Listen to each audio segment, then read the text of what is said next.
Habari yako mdau wa kipindi chetu pendwa cha Fix You with Kamrin. Majina yangu mimi naitwa Irene Kamgisha. Ninafurahi tena kwamba tunatizamana tena kwenye screen. Naamini unaendelea vizuri kabisa, na leo nimekuandalia episode nyingine inaitwa Nidhamu ya Alfajiri, lakini pia tutagusia tabia ya kugairisha mambo. Namna gani uishinde tabia hii ya kugairisha mambo. Unaamua leo, nitafanya kesho kutwa. Mpaka leo tunakuja kuongea, hujawahi kugusa hicho kitu. Unajijua bana kwenye maeneo hayo namna gani yanaendaga, sio? Kwa kuna tabia ambayo inakufanya, kuna vitu ambavyo pengine uvifanyi kwa usahihi sana, ndio maana unashindwa kutimiza kile ambacho umepanga kukifanya. Kwa leo niko hapa na mwalimu wangu anaitwa Elton Modest. Elton Modest ni nani? Ni mwelimishaji wa jamii kuhusu afya ya akili, lakini pia ni mwalimu wa masomo ya sayansi na ni mwandishi wa vitabu kuhusu maendeleo binafsi. Na hili ni eneo lake kwa sababu hii nidhamu ya alfajiri pamoja na hii tabia kugairisha mambo ni vitu vyako, maendeleo binafsi. Yani ni wewe kujiendeleza katika haya maeneo. Kwa karibu sana Elton Modest. Asante sana dada Irene. Yep. Kwa hiyo tuko hapa kujifunza hayo. Nimekutambulisha kwa namna ulivyoniambia, labda kama kuna nyongeza unaweza ukasema. Nashukuru sana dada Irene.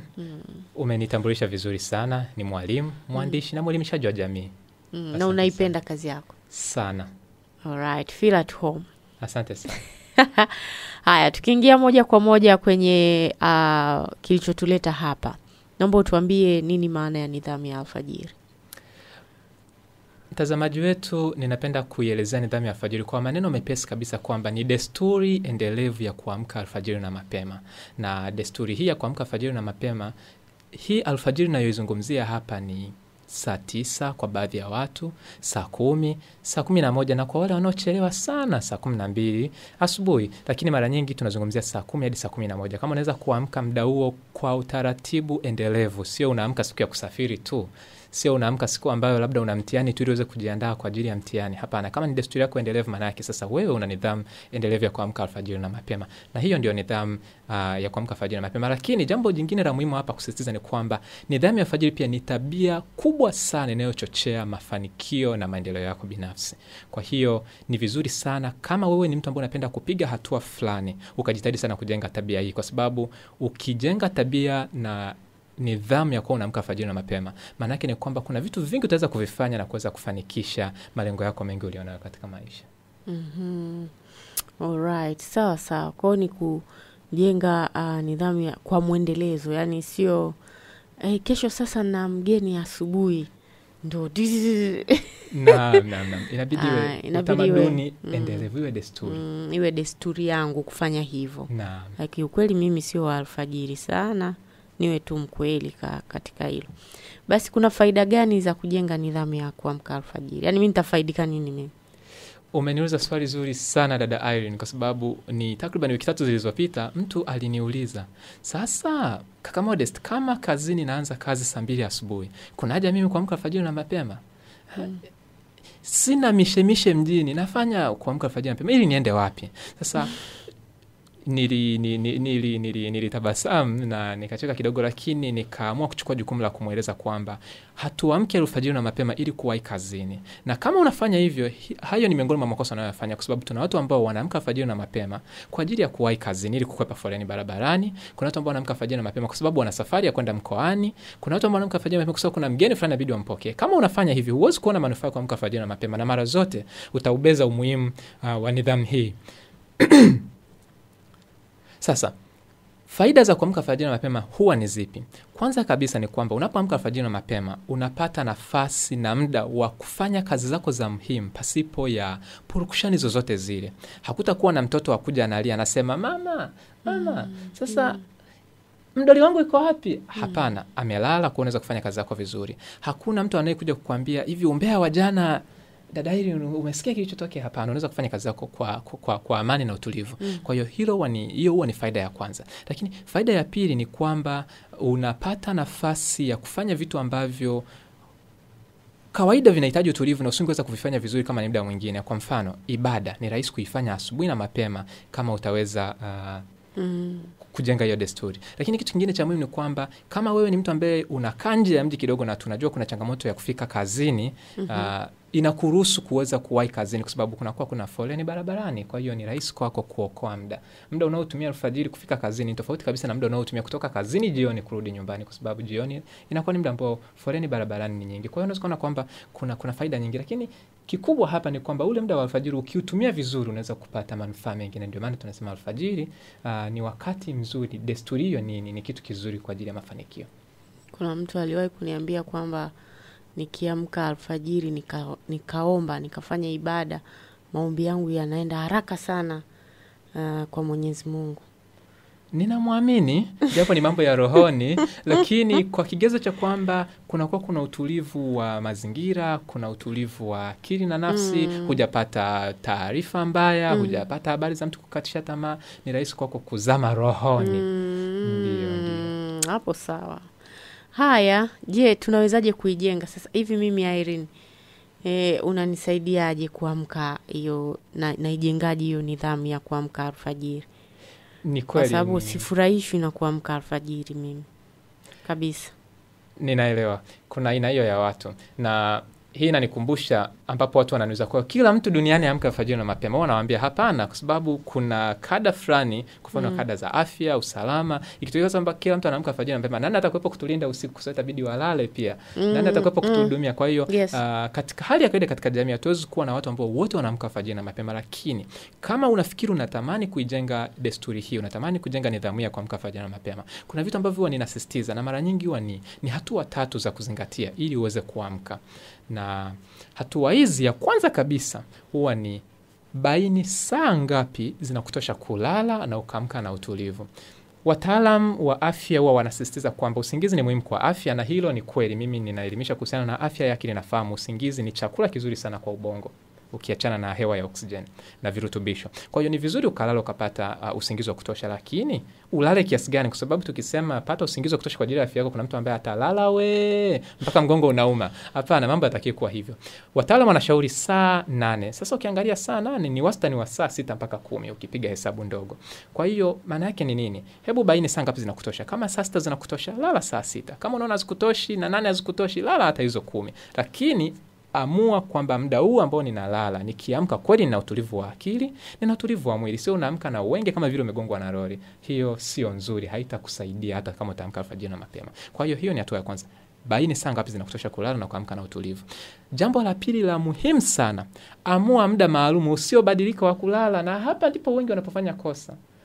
Kwa sababu leo mtu analala saa 4, kesho analala saa 6, kesho kutu anaangalia tamthilia Kikorea analala saa 11 alfajiri, kesho kuna mtu amemuda analala saa 12 jioni. Kwa hiyo unakuta ni changamoto sana. Kwa hiyo amua muda usiobadilika wa kulala. Kama ni saa 4 usiku, iwe ni saa 4 usiku siku zote, kila siku. Labda itokee dharura ambayo sasa unaweza kujitetea, lakini pasipo ya dharura kubwa, jitahidi uzingatie muda huo. Na mwisho kabisa ndipo uamue muda maalum wa kuamka, kitu ambacho ni chepesi kwa watu wengi, kwa sababu wengi wanaweka alarm saa 10, saa 11 wanaweka, lakini wanazizima. Kwa nini? Ni kwa sababu unaweka alarm halafu mfumo wako wa mwili haujazoea kulala na kuamka muda huo. Lakini kama utazingatia hatua hizi, maana yake kwanza utaweza kuamka kwa sababu mwili umeshiba, umeridhika na kiwango cha usingizi ulichokipata. Hata kama kilichokuamsha kweli ni alarm, lakini ni rahisi kutoka kwa sababu mwili umezoea kulala kiasi hicho cha muda.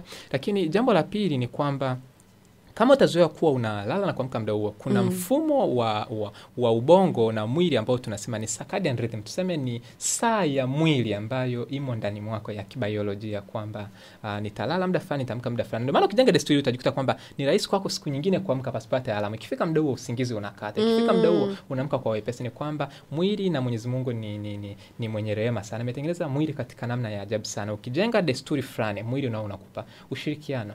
Kwa hiyo ni jambo la muhimu la kuzingatia. Lakini kitu kingine cha kusisitiza hapa ni unapoamshwa na alarm, ufanye nini? Kwa sababu kuna mtu atafanya haya yote na alarm ikimwamsha haangaiki, anapapasa. Simu ya hapa anabinya huko tena kutana wamebadilisha hata settings za simu kwamba haitaji hata kuslide, yeye ni kubonyeza tu button amezima au ameisogeza mbele. Sasa ili kukusaidia uweze kutoka kitandani alarm inapokuamsha, huwa nawaambia jitahidi kuweka simu yako mbali na unapolala. Kama unaweza kuiweka sebleni, iweke sebleni. Kama unaweza kuiweka jikoni, huwa nasisitiza kama mtu kwako kuna jiko, iweke kule. Kwa nini? Kwa sababu utakapoiweka simu jikoni, kwanza kabisa utakuwa hujalala na simu karibu yako, kwa hiyo ni rahisi kwako kuamka kuifuata. Lakini pili, unapolala na simu manake ulikuwa unachezea simu muda wote. Sasa kisayansi, kumbuka umenitambulisha kama mwalimu wa masomo ya sayansi, tuna homoni ambayo inaitwa melatonin. Sasa hii haina tafsiri yake nyepesi ya Kiswahili. Tutajua hivyo melatonin. Ndio, lakini ni homoni ambayo inakusaidia kwamba kunapokuwa na giza, kusipokuwa na mwanga, inazalishwa kwa wingi ili kukusaidia kulala. Kunapokuwa na mwanga huu wa mchana, mwanga wa simu, mwanga wa laptop, taarifa zinazotumwa kwa ubongo ni kwamba bado sio jioni, bado sio usiku. Kwa hiyo hebu homoni idhibitiwe katika uzalishaji wake. Kwa hiyo inakuwa ni vigumu kwako kusinzia. Kwa hiyo unajikuta kwamba kuna mtu ambaye anaingia kitandani alafu anachezea simu, na anapochoka labda amezurura TikTok, ameenda Instagram, anapotaka kulala usingizi hauja, narudi tena kuchezea simu. Kwa hiyo unajikuta kwamba unakosa usingizi kwa sababu mara zote homoni inayotakiwa ikusaidia kusinzia unaizuia kuzalishwa. Kwa hiyo unapoweka simu mbali nusu saa moja na nusu mpaka mawili kabla ya kulala, inakusaidia ubongo unakuwa tayari kwa ajili ya kulala kwa utulivu. Lakini unapoweka simu mbali, faida ni nini? Ni kwamba huwa nasisitiza hapa, tuna glasi ya maji. Unapoamka alfajiri ukaenda kuizima alamu yako, kama uliiweka pembeni ya glasi ya maji, maana yake utaweza kunywa maji. Sasa kwa watu wengi, kitendo tu cha kunywa maji kama ulikuwa na usingizi na lile wenge, ni kwamba usingizi unaondoka hata kwa nusu, kwa sababu maji ya alfajiri unapoyanywa inakuwa ni kitu kipya tumboni. Haya ni mambo tutatakiwa tuyafanye baada ya kuamka alfajiri, pale ninaposhtuka tu ndio nisirudi kulala, usizime ukarudi kulala. Ni mambo ambayo ukiyafanya yanakusaidia. Unapokunywa maji kwa kiasi kikubwa, kwa watu wengi ni kama vile anahisi kuna kiumbe hai fulani kisichotakiwa kimeingia tumboni, kinamvuruga. Hata ile hamasa ya kurudi kitandani inakuwa ipo chini. Lakini kwa wengi wana nafasi pia kuweza kuosha uso asubuhi. Kwa hiyo unapokunywa maji ukaosha uso, inakusaidia kuweza kupunguza kiasi cha usingizi ambao ulikuwa unakusumbua. Kwa hiyo unaweza kaona ni vitu ambavyo unakuwa umevizingatia. Lakini kuna kitu kingine ambacho wanasisitiza kwamba sio maji tu ambayo tunafahamu kwamba maji ni uhai, maji ni mazuri kwa afya. Mara nyingi tumesisitizwa kwamba tumia juisi ya limao, tumia juisi ya tangawizi au maji ya limao tangawizi, yana faida nyingi kwa afya, ikiwemo kuondoa sumu mwilini. Ni kitu ambacho unaweza kufanya unapozima alamu yako, pembeni kuna thermos. Unamimina kidogo hata glasi ya maji yako ambayo umechanganya na tangawizi na limao, unakunywa. Vitu hivi vyote vinakusaidia kuweza kuhakikisha kwamba haurudi kitandani huku ukiwa unapata faida za kiafya. Kwa hiyo ni vitu ambavyo unaweza kuvifanya vikakusaidia kutoka kitandani. Lakini kingine cha kusisitiza, usiku kabla hujalala, nilisema usikae karibu na simu. Pia jitahidi kukaa mbali na vinywaji vyenye kafeini ndani yake, kama vile kahawa, energy drinks, Red Blue. Hivi vinaathiri uzalishaji wa homoni ya usingizi na uwezo wa wewe kulala kwa wepesi. Kwa hiyo ni vitu vya kuweka mbali, na tena sio nusu saa tu. Jitahidi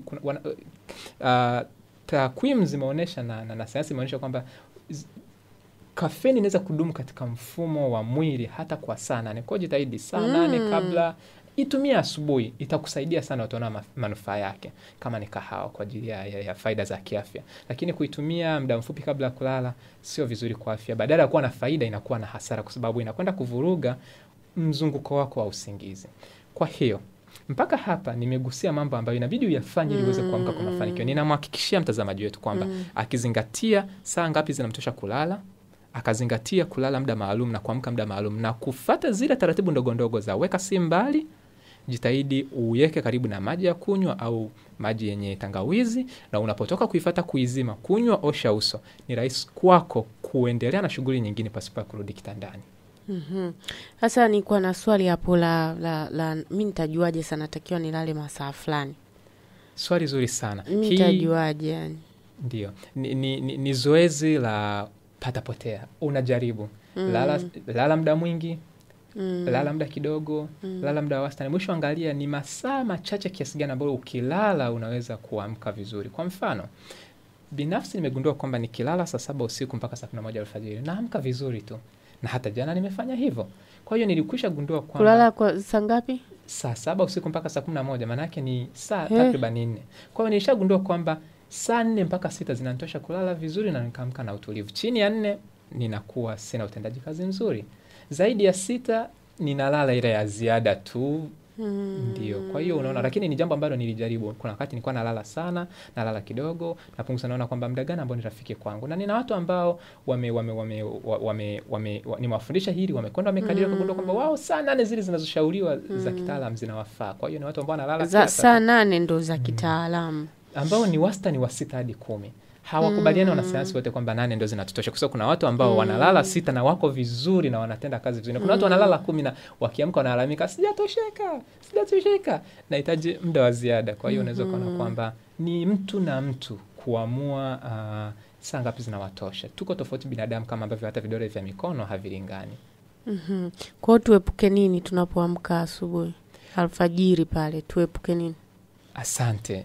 Swali jingine ambalo ni nzuri sana, kwa sababu kuamka alfajiri tumeona kuna faida zake, lakini ukikosea vitu vichache hutaiona hii faida. Vitu hivyo, cha kwanza kabisa ni kuamka ukaishia mitandaoni. Unaanza kuangalia TikTok, fulani kaposti nini, Instagram, umbea wa jana ni upi.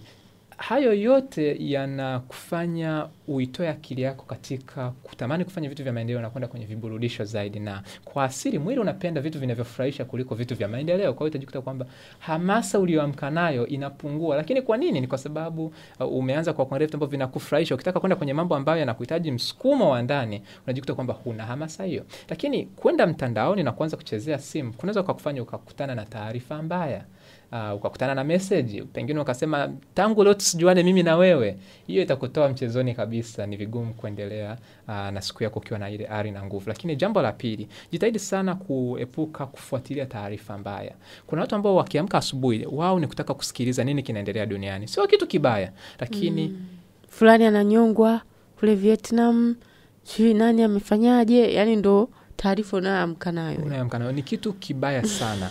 Tafiti zimeonyesha kwamba unapokuwa unapokea taarifa mbaya muda wote, zinakuathiri kisaikolojia. Wewe unakuwa ni mtu ambaye zinakunyonya nguvu. Kwa hiyo jitahidi sana kuepuka taarifa mbaya. Na unaweza kuepuka taarifa mbaya kwa kukaa kidogo mbali na taarifa ya habari, kwa sababu mara nyingi taarifa zetu za habari zinapenda matukio na matukio ambayo yanafanya usikilize, na unakuta mara nyingi ni yale ambayo ni mabaya. Kwa hiyo what actually ni ndio maana hata Modest, ukifanya mambo mengi mazuri watu kimya, lakini ukifanya moja tu baya, utafikiri media zote zimeitwa. Sasa njoni mumuone Modest alichofanya. Umeona? Kwa nadhani ndio maana vyombo vya habari vinapenda zaidi kuonyesha matukio ili kupata attention ya watu. Ndivyo tulivyo. Kwa huu mfumo nadhani wa kuamka alfajiri na mapema unatakiwa utuondoe kwenye hiyo mindset. Hakika. Ya kuwaza mabaya. Si ndivyo? Kwa hiyo nihakikishia vipi kwamba nikiamka alfajiri mimi nitafanikiwa? Ninakuhakikishia kwamba ukiamka alfajiri utafanikiwa iwapo nasisitiza, iwapo kama utafanya mambo matatu ambayo yamethibitishwa kuwa tabia au mambo sahihi ya kufanya alfajiri. Na mambo haya nimeandikia kitabu kama hiki Take Charge ambayo maana yake ni chukua uongozi wa maisha yako, usiishi tu. Chukua uongozi wa maisha yako, amua nataka kufika hatua hii, nitafuata hatua hizi na hizi na hizi hata kufika hapo. Lakini kuna kitabu kingine nimekiandika kabisa ambacho ni mahususi kwa ajili ya alfajiri, kwa sababu hiki kinazungumzia mambo mengi, ni kama kifurushi fulani kukusaidia kujiboresha katika maeneo mbalimbali ya maisha yako. Lakini kuna kitabu mahususi kabisa kwa ajili ya alfajiri, Nidhamu ya Alfajiri, ambacho ni soft copy, mtu anaweza kutumia tu kwenye simu akasoma popote akiwa sehemu yoyote ile duniani. Sasa pale nimesisitiza mambo matatu. Jambo la kwanza, unapoamka alfajiri na mapema, jitahidi katika lile saa 1 mpaka saa 1:30 fanya kitu ambacho kinashughulisha mwili, kama vile mazoezi, usafi mwepesi, kama ni kutandika kitanda, kukunja nguo. Vitu hivi jitahidi kiwe ni kitu cha kwanza kabisa kufanya, kwa sababu kumbuka tunajaribu kuondoa usingizi, na unapofanya kitu ambacho kinakuchangamsha mwili kinakusaidia zaidi kuondoa usingizi. Ukiamka alafu ukaingia kushika kitabu kusoma, ni rahisi tena kuhisi kulala tena. Lakini ukifanya kitu ambacho kinakushughulisha, itakusaidia kidogo kuchangamka. Lakini jambo la pili la muhimu, fanya kitu ambacho kawaida huwa kinasahaulika. Nina watu wengi sana wananiambia, Modest, napenda sana kuwa na wakaka, napenda sana kuwa na six packs, napenda kuwa na tumbo lililojikata, lakini nakosa muda wa mazoezi. Nikishaanza shughuli zangu mambo ni mengi. Kuna wadada ana one pack. na ka fridge kidogo. Ndio. Sasa wadada wananiambia, Modest, unafundisha vizuri, umezungumzia kuhusiana na mazoezi na kujenga mwili unaohitaji, lakini nifanyeje? Mambo mengi ninashindwa. Huwa nawaambia alfajiri ni muda wa kufanya vitu ambavyo kawaida vinasahaulika. Kwa watu wengi ni ibada pamoja na mazoezi. Sasa ibada asubuhi tumeona ni muda ambao ni tulivu sana, unaweza kufanya ibada zako vizuri, na kuna baadhi ya madhehebu yana utaratibu wa kuwa na misa za asubuhi. Kwa hiyo unaweza kwenda pale. Kuna watu ambao kuna swala, unaweza kwenda kwa ajili ya kuswali. Kwa hiyo ni kitu ambacho unaweza ukakifanya alfajiri na mapema, ili kujifungamanisha na Muumba wako, kwa sababu iende irudi haya yote tunayoyaelezea na kutamani kuyatafuta mafanikio, afya bora na kila lililo jema, kwa namna ya pekee utaweza, kuna sehemu yako na kuna sehemu ya Muumba wetu. Kwa hiyo ni muhimu sana kuianza alfajiri kwa kukaribisha uwepo wake katika ibada, ndio maisha yetu, na asubuhi ni wakati mzuri wa kufanya. Lakini jambo la pili ni mazoezi. Na mazoezi hapa sio lazima uende gym, sio lazima uende uwanjani, sio lazima ukimbizane pembeni ya barabara. Wanawaambia watu kanuni ndogo ambayo nimeandikia kitabu changu cha mazoezi, inaitwa dakika 5 kabla ya kuoga. Kwa watu ambao wako Dar es Salaam, joto tulilonalo ni lazima utaoga kila siku, tena pengine zaidi ya mara moja. Sasa wanawasisitiza watu kwamba muda wote kabla hujaenda kuoga, hasa ile alfajiri, jitahidi tumia dakika 5, ruka, piga push-up. Hebu fanya vile pasipo kupumzika, ili jasho likutoke na pia uunguze mafuta na nishati ya ziada ambayo ulikuwa umehifadhi mwilini. Ukijenga desturi hiyo, kufanya mazoezi mepesi lakini ya ndani, ambayo tunasema ni mazoezi ya mwili, sio mazoezi ya kunyanyua vyuma, ni rahisi kwako kupata ule mwili unaohitaji, kuweza kudhibiti hata uzito wako usiongezeke. Lakini ni kama pia utajitahidi katika ulaji wako. Kama unakula sana kuliko unavyorukaruka humo ndani, hutapata matokeo yanayostahili. Kwa hiyo hilo ni jambo la pili la kufanya. Jitahidi kufanya kitu ambacho kawaida kinasahaulika. Lakini jambo la tatu na la muhimu kuliko yote litakalo kuhakikisha mafanikio ni kwamba unapoamka alfajiri na mapema, jitahidi sana sana sana kujifunza ujuzi mpya, kutafuta maarifa. Hii itakuletea mabadiliko sana katika maisha yako. Ukiwa na maarifa, utajua vitu vingi, utaweza kutatua changamoto nyingi zinazokukabili. Ukiwa na ujuzi, utaweza kufanya mambo mengi, utaweza kupata nafasi, kwa sababu una kitu cha ziada nje ya taaluma yako uliyoisomea. Na maarifa hayo unayapata wapi? Huwa nasisitiza vyanzo 5 vya maarifa. Huwa naviita VIP bar.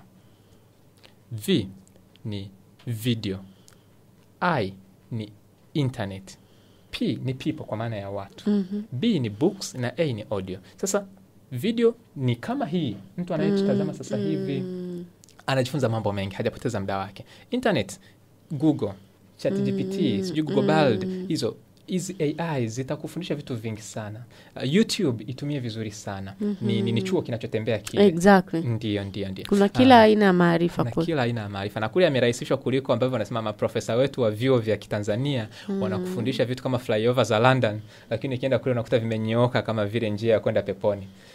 Kwa hiyo unaweza kuona kwamba ni sehemu ya kujifunza. Lakini kitu kingine ambacho nimekisisitiza hapa ni people, watu ni chanzo kizuri sana cha maarifa, lakini watu sahihi. Jitahidi sana kufuatilia watu sahihi kupitia mitandao hiyo, Instagram yako, hiyo TikTok. Hebu mfuatilie dada Irene, utajifunza mambo mengi kuhusiana na maisha pamoja na mahusiano. Hebu mfuatilie kaka Modest, utajifunza mambo mengi kuhusiana na afya, akili na maendeleo binafsi na ualimu kwa ujumla. Kwa hiyo jitahidi sana kuwafuatilia wale ambao unaweza kukutana nao, jitahidi kuwaweka karibu na wewe, lakini wale ambao uweze jitahidi kuwafuatilia hata kupitia njia za mtandao. Lakini tuna swala la vitabu, books. Vitabu ni chanzo kizuri sana cha maarifa. Unaelewa, yanakaa kichwani, unaboresha lugha yako na ni rahisi kukumbuka vitu. Kwa wale ambao wana broken English au Kizungu ni changamoto kwako, kusoma vitabu vya Kiingereza kutakupa maarifa, lakini kutakusaidia kwenye grammar. Kumbuka unaposoma ni kama unajizungumzisha. Hakika. Unakuwa kama unarudia kile alichoandika ndani kwako. Kwa hiyo ukizoea kusoma mara nyingi, utajikuta unazungumza vile vile. Mimi Kiingereza changu kimenolewa sana na by then novels. Kabla sijaanza kwa ulimwengu wa maendeleo binafsi, nilikuwa napenda sana kusoma novels. Yani novels, unasoma novels, baadaye unajikuta unaongea kama zilivyoandikwa kule kwenye novel. Naungana na wewe, na mimi natoa ushuhuda ule. Kiingereza changu kimeimarishwa sana na kusoma vitabu vya Kiingereza. Kwa hiyo tunaona ni unapata maarifa, unaimarisha lugha. Haya yote ndio mafanikio yenyewe. Utakwenda sehemu utakuhitaji uongee kwa Kiingereza na utaongea Kiingereza vizuri mpaka atakuuliza, hivi dada Irene, wewe ni Mtanzania kweli? Ndio. umewahi kuishi nje ya nchi? Sasa kwa sababu hiyo inabidi ujibu tayari tena nimeishi mabara yote. Ndio. Kumbe ni hapa tu. Kumbe ni hapa. Yeah. Ndio. Na jambo la mwisho ni audio au makala za sauti. Hapa na maanisha voice notes. Tuna haya magrupu ya WhatsApp. Hebu jitahidi siwe ni magrupu ya WhatsApp ya kuzungumzia umbea na vijora pambe na mambo kama hayo.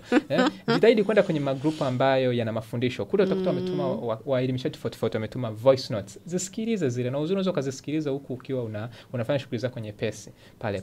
Kuna podcasts, tuna waandaji wazuri wa podcast. Hebu sikiliza. Lakini kuna radio, kuna wakati ambapo kuna mambo mazuri unaweza kuyapata alfajiri ile. Hebu sikiliza. Hivi vyote ni katika mfumo wa sauti. Ni vyanzo vya maarifa. Kwa hiyo ukiweza kufanya hivyo, ujuzi, tumezungumzia maarifa, ujuzi. Hebu leo hii una kifaa kinachosumbua ndani. Nenda mtandao, niandika jinsi ya kurekebisha feni yangu kama izunguki vizuri, utaona inavyofunguliwa, utajifunza. Jinsi ya kutengeneza sabuni ya maji, hebu nenda YouTube, angalia, utajifunza vitu. Kwa hiyo ukitumia alfajiri vizuri, utajikuta kwamba unafahamu mambo mengi na unajifunza mambo mengi ambayo yatakutofautisha kadiri safari ya maisha yako inavyoendelea na watu wengine. Yeah. Perfect. Kwa hiyo mpaka hapo tumeshajua namna gani tufanye kwa habari ya kuamka alfajiri, nidhamu ya alfajiri. Basi twende kabisa kwenye hili jambo la tafanya kesho kitu. Yaani kesho mimi naanza. Amesema hivyo, kesho mimi naanza toka mwaka juzi. Au mwingine unakuta mpaka anatutazama hapa miaka 5 imepita. Anasema tu mimi nitaanza kesho. Ukimuuliza sasa bwana, ukikutana naye, actually huyo ni mimi kabisa yani. Toka nasema nitatoa kitabu. Na rafiki yangu mmoja huyo anaitwa Victor Mwambene. Naam. Sister vipi? Kitabu kile. Sister vipi? Namwambia nitatoa mwakani, yani mwakani natoa. Lakini mpaka tunavozungumza hapa, mimi sijatoa kitabu bado.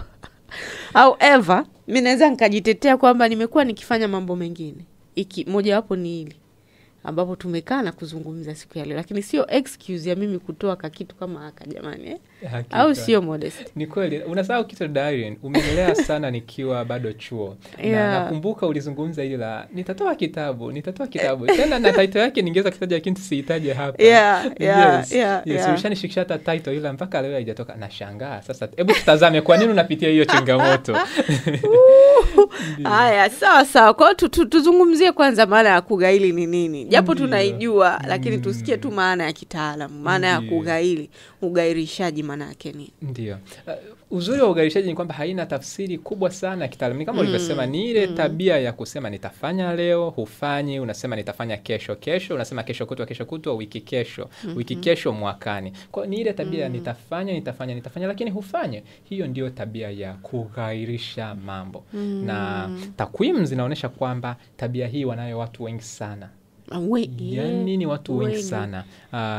Katika takwimu ambazo zilifanyika na chama cha wanasaikolojia cha Marekani, American Psychologist Association, kimeonyesha kwamba takriban 50%, 70 mpaka 90 ya watu ni wagairishaji mashuhuri, yani wamezoea, sio mara moja. Tafsiri yake ni nini? Unajua tunapozungumzia takwimu watu wao wanapata shida, lakini maana yake ni kwamba kama tuna watu 100, watu 50, watu 70 mpaka watu 90 wana shida hii. Sasa unaweza kuona ni watu wengi kiasi gani ambao wanapitia hii changamoto. Na ndio maana ni muhimu tuielimishe jamii, kwa sababu kama tutakuwa tunagairisha mambo ni vigumu sana kupiga hatua. Oh yeah. Very true. Maana wewe kitu ambacho utakiwa ufanye mwaka jana, mwaka wa 5 hujakifanya, ina maana ukikifanya utachukua tena miaka 5 kufanya kingi. Yani hakika. Sawa. Haya, kwa hiyo kwa nini tunagairisha sasa? Kwa nini kwa nini dada Irene ninagairisha? Swali zuri. Nimeuliza hilo swali afu nikakuta roho inanisuta mimi mwenyewe. Alikava okay, are you serious? Unauliza hilo swali? Ndio. Sasa ni swali zuri sana na jibu lake litatusaidia kujua kwa nini watu wengi wapo humu. Kwa sababu kwa namna moja au nyingine hiki ni kitu ambacho kiko kidogo kwanza nje ya uwezo wako, lakini pili kipo ndani ya uwezo wako. Hebu tuanze na sababu ambazo zinakuwa mara nyingi nje ya uwezo wako. Tafiti zimeonyesha kwamba kugairisha kunatokea kwa sababu ya ushindani kati ya maeneo mawili ya ubongo. Hapa niruhusu nitumie Kiingereza kidogo na sayansi yangu ihusike.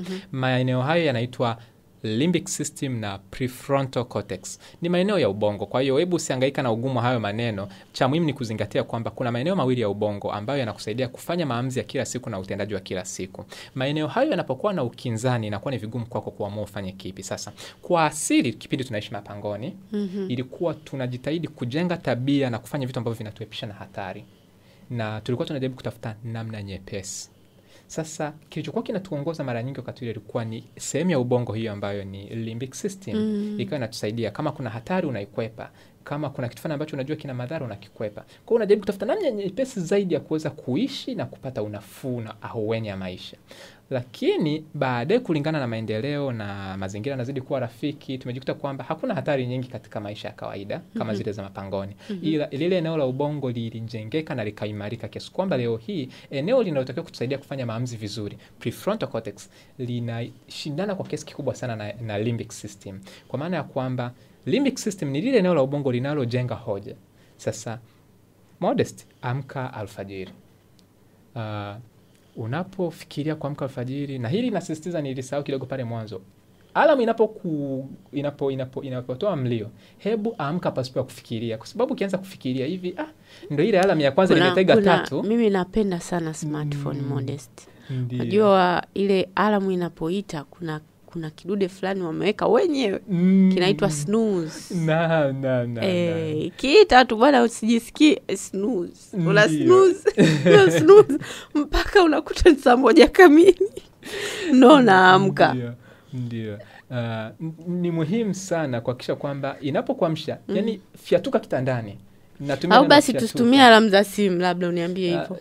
Iweke mbali, tumekusha sema unapoitumia simu, iweke mbali, ni rahisi kwako kutokurudi kitandani kama utafuata ule utaratibu. Tuweke tu zile alamu za kawaida zile zinazofanya zile za zamani. Ndio, ni kweli, lakini kama itakaa pembeni yako ni rahisi kuamka ukazungusha kile spring chake ikaacha kukusumbua kurudi kulala. Lakini ukiweka mbali inapunguza huo uwezekano, na ukifuata ule utaratibu nitausisitiza.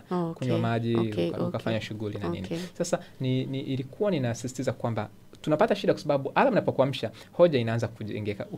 Ukichelewa unaanza kusikia sauti kichwani mwako, hivi nilitega alamu 3, kwa hiyo ni ya kwanza, kwa nini silale? Ile nyingine zinakuja baada ya dakika 7 tu. Dakika 7 tu, ngoja nilale. Sasa lakini sasa prefrontal cortex ndio inajenga ile hoja kwamba hapana, usilale, hebu amka, kwa sababu ukilala tena itakuamsha na utaizima na utaizima. Hebu amka, toka kitandani. Sasa hicho kinachojenga hoja, fanya hivi, acha, hebu jitahidi. Hiyo ndio prefrontal cortex. Lakini mara nyingi nakumbana na ushindani wa hii limbic system. Na hiyo ndio kuna nguvu mbili zinakinzana.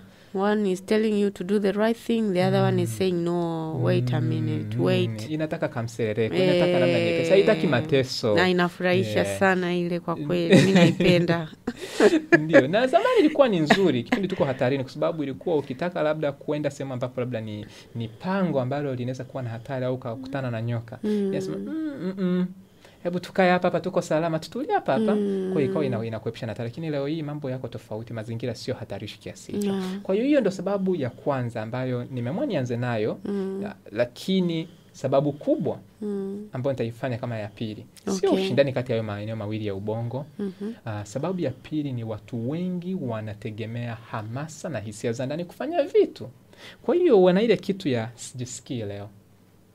Na hii sijisikii leo inachagizwa na vitu viwili, hamasa ya ndani na hamasa ya nje. Sijisikii ile ya ndani kwa sababu mtu ameamka, yani ameamka hayuko vizuri. Leo sitafanya, leo sitaenda mazoezi. Ndio tunaambiwa be you. Wewe motivational speakers wanatuambiaga be you, be yourself, live your truest. Sasa katika hiyo being you unajikuta kumbe saa nyingine unaendekeza uvivu. Na ni kweli. Na kuna hilo, leo sitaenda mazoezini, kwa nini? Sijisikii, nasikia mvile mapaja yanauma hivi. Lakini ya pili ni fulani ameniudhi, yani nina hasira leo, sitaki hata kuandika kitabu, yani kwanza nilale ni akili yangu itulie. Sasa kama wewe ni mtu ambaye una nia ya kuja kufanikiwa katika maisha, kwa kuongozwa na hisia hutafika, kwa sababu hisia ni kama mawimbi ya bahari, zinapanda na kushuka. Yeah. Ndio, itakuwa ni changamoto sana kwako. Kwa hiyo wengi wanakwama kwa sababu hiyo, sijisikii, wanategemea sana hamasa. Lakini kinacholeta utofauti katika maisha na kuweza kusaidia kufanikiwa ni nidhamu. Ukiwa na nidhamu, itakuwa ni rahisi kwako kufanya vitu pasipo ya msukumo wa vitu vya nje au whether hamasa kwa za nje. kujisikia au kwa kuto kujisikia. Ndio, kwa nidhamu. Ndio Sababu ya tafsiri tatu, ya nidhamu. sababu ya tatu ambayo inafanya watu wanagairisha mambo ni kwamba watu wengi wanakuwa na vitu vingi wanavyovifanya kiasi kwamba wanatawanya nguvu zao. Kama una kitu kimoja ni rahisi kukifanya ukakikamilisha, kwa sababu jitihada zote unazielekeza kwenye kitu kimoja. Vikianza kuwa vitu 3, 4, 5, inaanza kuwa vigumu kukamilisha. Huwa napenda takwimu ambazo zilitolewa kwamba unapokuwa na jambo moja au lengo moja, unakuwa na 75% za kulikamilisha. Lakini unapoanza kuwa na mambo 2 mpaka 3, zinapungua mpaka 30. Sasa hebu tuulizane mimi na wewe hapa dada Irene, tuna malengo mangapi mwaka huu? Mengi, najiuliza tutaweza kuyakamilisha. Sasa sijui unaanza kuona inapokuja kwa changamoto. Yeah, nafikiri hapo ndo mimi napokwama hapo. Unajikuta una vitu vingi. Kwa hiyo kile cha kitabu unaona hem kisubiri kwanza hichi. Ngoja ni push kwanza hivi. Kwa hiyo inabidi sasa tunaweka kidogo au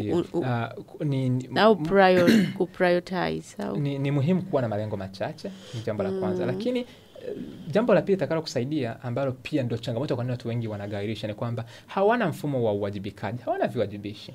Unakuta kwamba mtu ana mambo yake, anayajua yeye mwenyewe na kichwa chake. Yaani hata mama yake mzazi na baba yake mzazi hawayajui. Rafiki yake kipenzi hajui. Ni vigumu sana kufanikisha hili jambo na ni rahisi sana kugairisha kwa sababu hakuna wa kukuuliza. Ila unapokuwa na mfumo wa uwajibikaji, unajua kwamba kuna mtu ataniuliza, kuna kitu fulani kitanikumbusha, kuna kitu fulani kitanishurutisha, ni rahisi kuishinda tabia ya ugairishaji. Na hii tutaizungumzia vizuri zaidi tutakapokuwa tunatazama jinsi ya kuishinda tabia ya ugairishaji. Na kwa sasa tuishie hapo kwenye sababu za kwa nini watu wanagairisha. Ukinzani wa maeneo ya ubongo, kutegemea hisia na hamasa za sijisikii, kuwa na mambo mengi na kukosa viwajibishi.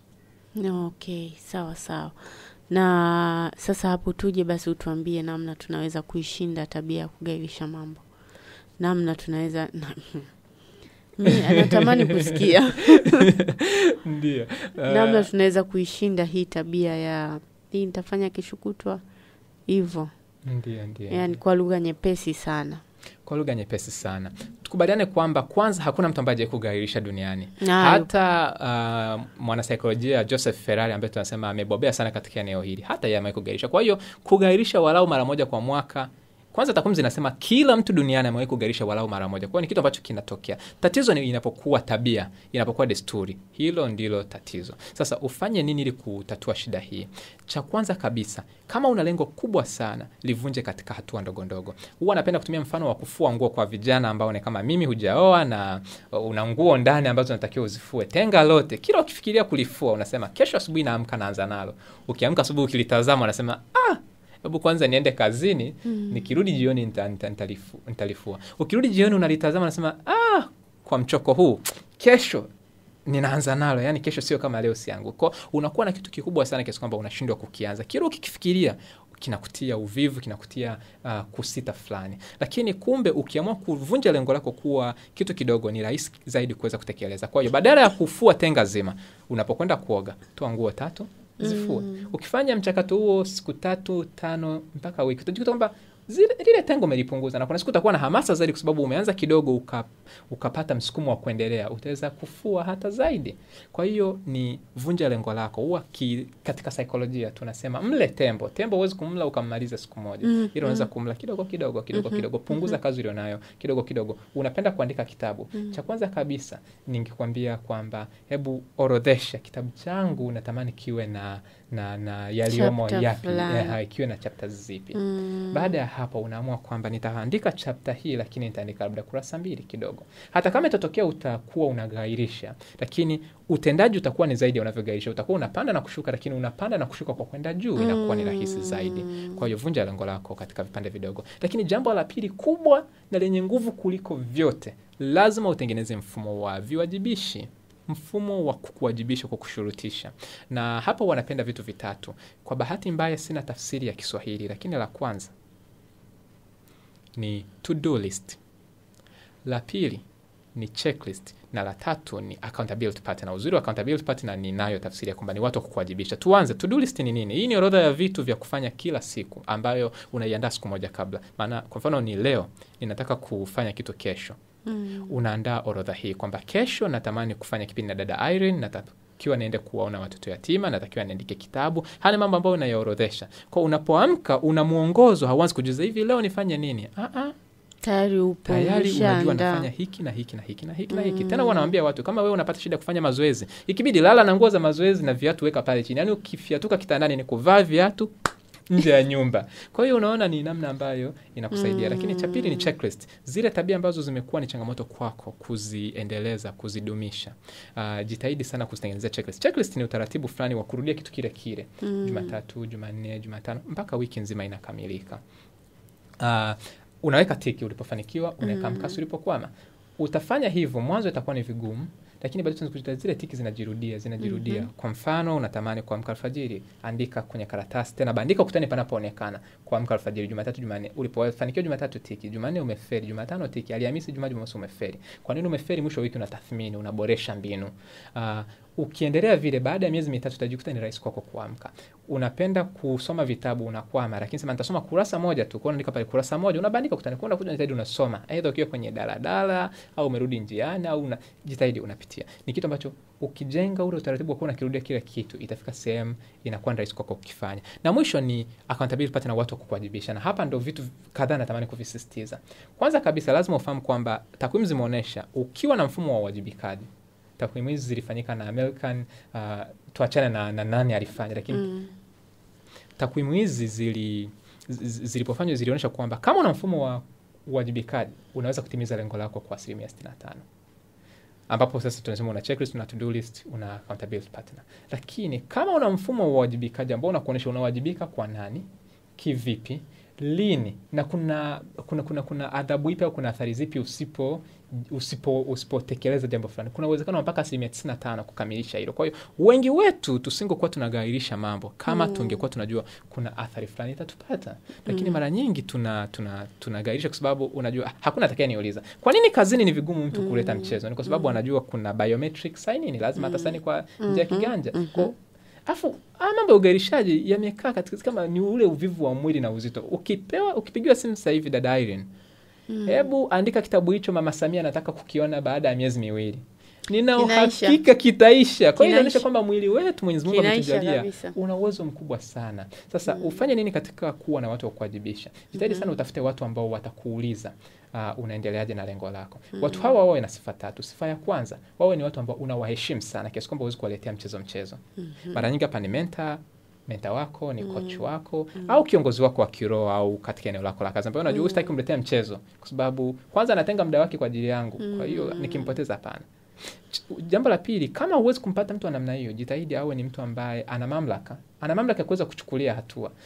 Umezungumzia mfano wa kaka Victor. Kaka Victor aliwahi kufanya utaratibu na kaka Charles Kalungu kwamba nitaandika kurasa 2 za kitabu kama sio 5. Nisipoandika chukua hela hii 50. Na waliandika wale watu jamani. Waliandika. Kwa nini? Walitengeneza mfumo wa wajibikaji na wakaupa mamlaka ya kuchukua hatua. Ikikatwa buku 10 zako 2 hivyo unasema hapana, leo niandike. Kwa hiyo unaona nicho kitu. Lakini jambo la 3 la huyu mtu kukuwajibisha, inabidi awe ni mtu ambaye ana muda wa kukufuatilia. Sasa na nadhani hiki ndio cha muhimu zaidi kwa sababu watu wengi mashuhuri wako busy.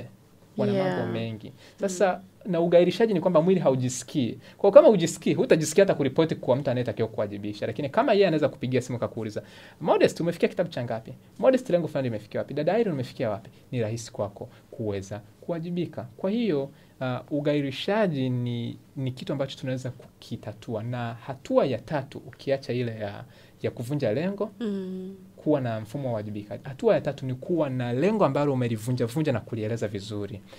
Ni kama ramani, blueprint. Yaani kwa mfano nikasema labda kila siku angalau niandike peji 3 au 2. Kwa hiyo ina maana by the time hata mwezi unajua naweza nikawa nimemaliza. Ndio, na sio ninaposema mpango ambao mpango kazi ambao umeuvunja vizuri. Sio tu niandike 3 au 2. Muda gani pia ili ikifika ule muda unajua ndiye. Yaani sio tu nikamilishe. Niwe naandika hizo kurasa 2 hadi 3 muda gani. Ili ikifika ule muda unaacha vingine vyote unajua sasa this is kitabu time.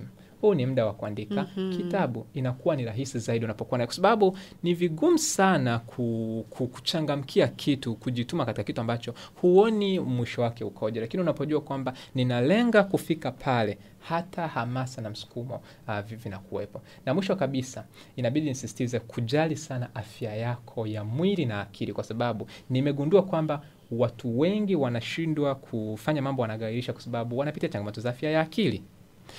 Hasa magonjwa ya hisia kama vile sonona, ambapo yanamfanya mtu anaamka asubuhi hana morali kabisa, hana nguvu, yani hajisikii. Hivi nikiwa napitia sonona nakuwa na tabia gani? Yani mtu atanijuaje kwamba mimi napitia sonona, au mimi mwenyewe nitaona nini yani nijue kwamba kuna kitu hapa napitia?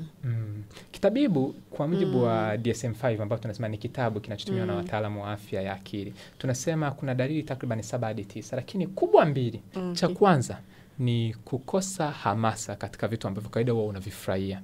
Na cha pili ni kuwa na huzuni sana. Sio timu yako imefungwa unasema yani sina furaha leo timu yangu imefungwa. Kuwa na huzuni sana ambayo ni endelevu kwa takriban wiki 1 hadi 2. Yani wewe kila ukiamka una huzuni. Lakini zaidi ya hapo, dalili nyingine ni kuwa na mawazo ya kutaka kukatisha uhai wako. Unaona huna hamasa ya kuishi, hufurahii vitu, unalala sana au unalala kidogo, unakula sana au unakula kidogo. Kwa hiyo haya yote ni mambo ambayo unaweza mtu akakutathmini, hasa mtaalamu wa afya akagundua kuna shida. Wewe mwenyewe kwa kupata hata elimu kidogo ukagundua kwamba nahisi siko sawa. Sasa usiseme nina sonona, kwa sababu kuna utaratibu wa tathmini na anayeruhusiwa kufanya hivyo ni mtaalamu wa afya. Bali kupata mwanga huu kukusaidia kwenda hospitali kwa ajili ya tathmini zaidi kwamba najihisi hivi na hivi na hivi na hivi na hivi. Afya yangu ya akili itakuwa iko sawa?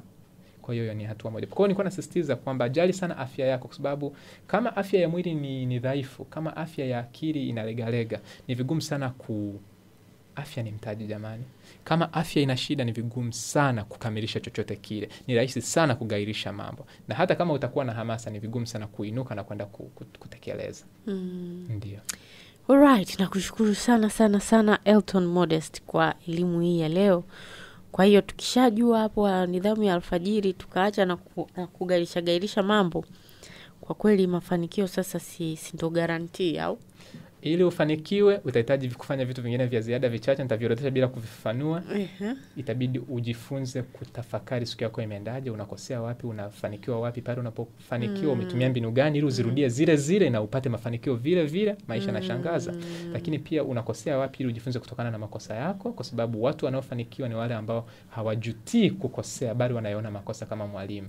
Itabidi uwe ni mtu ambaye uko tayari kutengeneza kuambatana na watu ambao wanakusaidia kufika viwango vya juu, kwa sababu katika hali ya kawaida wewe ni wastani wa watu wanaokuzunguka. Kwa hiyo kama umezungukwa na watu ambao wako kiwango hiki ni vigumu kufika hapa, lakini ukiambatana na watu walio kule, hata usipofika kule utaweza kufika hatua fulani, kwa sababu watakubadili kwa namna nyingi sana. Kuwatazama tu wanavyotenda mambo yao kutakubadilisha. Lakini haya mawili ukianza nayo, ukajenga nidhamu kwa alfajiri na mapema, ukaishinda tabia kugairisha mambo, ni kwamba tayari umeingia kwenye reli ya standard gauge railway. Alright. Haya, nakushukuru sana kwa muda wako. Basi sasa nikupe nafasi ya kutaja namba ya simu, ama mtu akufuate wapi akihitaji kutafuta social media, ili aweze, kama anasumbuka na mambo mengine mengi juu ya maendeleo binafsi, basi aweze kusaidika. Ndio. Jina nalotumia katika mitandao ya kijamii, na mara nyingi natumia muda wangu mwingi zaidi Instagram, ni Elton Modest. Kama ilivyo majina yangu, Elton Modest, Instagram, TikTok, Facebook, YouTube. Lakini kwa upande wa namba ya simu, na ambayo ndio ya muhimu zaidi, ni chukua sasa simu yako uandike 0747 083 084. Nitairudia 0747 083 084. Lakini cha muhimu zaidi ni kwamba unapoipata namba hii, hebu nitumie ujumbe, usipige simu, nitumie ujumbe, niambie ni add kwenye group la WhatsApp, kwa sababu nina magrupu ya WhatsApp 5 ambapo wanatoa elimu hii bure kabisa. Kwa hiyo kule utaweza kujifunza elimu hii na kuweza kubadili maisha yako. Asante sana dada Irene. Karibu sana. Alright, nakushukuru sana wewe ambaye umekuwa na sisi toka tunaanza mpaka sasa tumefika mwisho. Nafurahia sana kwamba umeweza kuangalia kipindi hiki mpaka mwisho. Majina yangu mimi naitwa Irene Kamgisha, mwongozaji wa kipindi hiki. Naamini kuna mahali tumepafix. Kama wewe ndio ulikuwa ni mtu wa kusema nitafanya kesho, nitafanya kesho kutwa, au unaamka una snooze simu yako, una avoid kuamka mapema, basi tabia hiyo iishe leo baada ya kuangalia kipindi hiki. Kuanzia kesho kuendelea mbele, tuanzishe tabia mpya ili tuweze kumaliza mwaka huu vizuri tukiwa na hari mpya na nguvu mpya. Nakushukuru kama wewe ndo kwa mara ya kwanza, yani leo ndo umekuja hapa, umepita kutizama vipindi hivi vya Fix You, basi nakukaribisha sana upande huu. Huku mambo ni fire. Huku kila siku sisi tunatafuta namna ya kujiboresha na kwenda mbele kimahusiano, kifedha, kimaendeleo binafsi na kila kitu. Kwa nakushukuru sana. Ukitaka kunifuatilia kwenye mitandao yangu ya kijamii, nafikiri kuna link hapo zinapita, ama unaweza kunitafuta Instagram kama Irene Kamgisha _ Facebook Irene Kamgisha, TikTok Irene Kamgisha, pamoja na X ni Irene Kamgisha. Mpaka hapo tumefika mwisho. Tukutane tena episode ijayo.